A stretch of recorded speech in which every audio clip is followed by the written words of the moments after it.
pt3-888. All right, thanks for sticking around for this last segment with Chef Laura, who is making handmade semolina pasta with Sauce Christiana. If you're just joining us, we have already created with a yolk the pasta. We've rolled it out and created this beautiful fettuccine. Look at that. Look at that. Look at that. Look what you did. I did do that. I must brag. I mean, I must admit. Star. You got a star.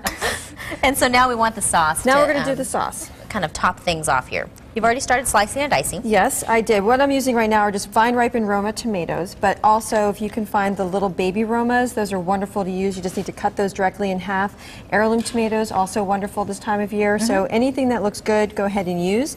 Grape tomatoes, etc. But you do want to cut them in half because we want to get some of the flavor of the inside of the tomatoes into the sauce itself. Gotcha. Okay? So what we've got going now is I have heated up already a little bit of olive oil, and I added some sliced garlic to that. Not minced or anything, because I want it to cook over a period of time and infuse the flavor of the olive oil with the garlic.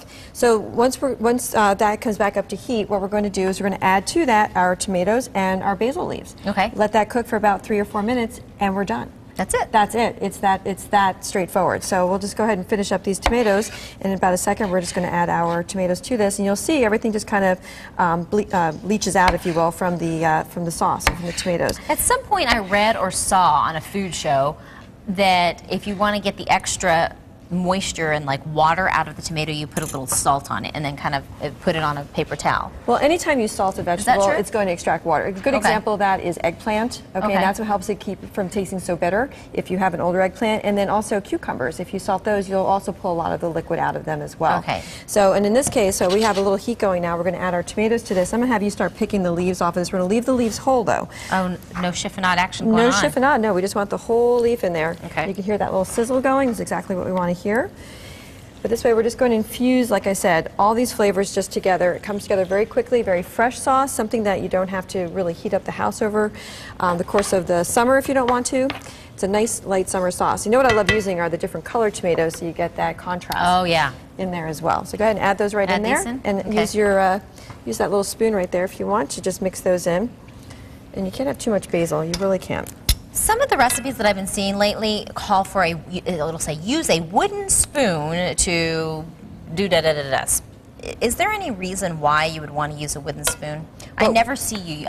You always use these or... Well, and this is my version of a wooden spoon. This is actually a high heat spoon. So I can put this into something very, very hot and it doesn't, it doesn't so that's to do with making sure you're not, if it's a high heat, that and you're not it doesn't stain. Yeah, so this would be a great, you know, and I got one of these at one of the kitchen stores here in town. Gotcha. So you can buy those very, very easily.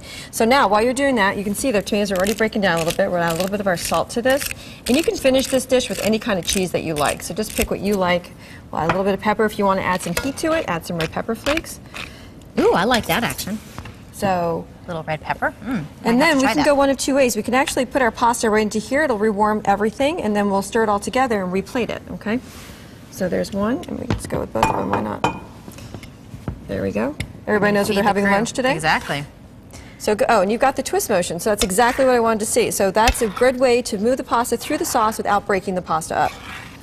Are you impressed? I am impressed. It's weird. It's almost like I have a show where I cook every day. Well, you know, I said you got a star earlier. I think you get an A+, actually. So if you want to hire me and you want to take a vacation, go back to Italy and get some more recipes for it, I'm fine. I can do double duty. Well, I can need do to double this check and with my sous chef. If he's okay with working with you while I'm gone, is that okay with you, Rodney? Okay, then, Rodney, you cool with that? We're good. All right. Okay.